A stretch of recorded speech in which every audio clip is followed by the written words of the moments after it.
Alam mo ba na ang Maynila ang ikalawang pinakanasirang lungsod sa buong mundo noong World War II? Noong 1941, sinakop ng Japanese Empire ang Pilipinas. Ginawang headquarters ang Maynila, habang libu-libong Pilipino ang pinahirapan at pinaslang. Pagdating ng 1945, bumalik si General Douglas MacArthur para sa pangakong I shall return. Kasama ng mga sundalong Pilipino, sinimulan ang pagbawi sa Pilipinas.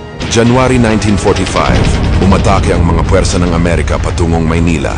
Pero imbes na umatras, nagdesisyon ang mga Japanese na lumaban hanggang kamatayan sa loob mismo ng lungsod.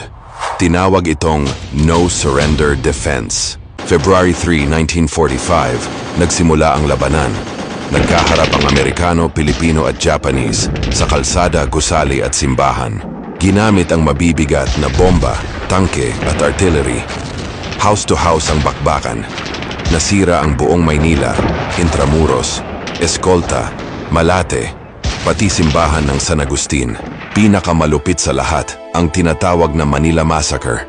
Mga sibilyan, babae, bata, matatanda, pinugutan, sinunog, binaril ng mga Japanese. Walang pinatawad. Halos 100,000 Pilipino ang namatay.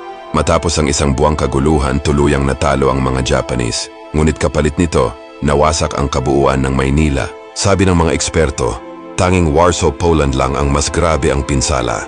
Pati ang Hiroshima at Nagasaki na binagsakan ng mga Amerikano ng atomic bomb ay mas buo pa kumpara sa Maynila. Pero sa kabila ng trahedya, bumangon ang Maynila. Buhay pa rin ang alaala ng mga namatay at ang Battle of Manila ay nananatiling isang mahalagang bahagi ng ating kasaysayan.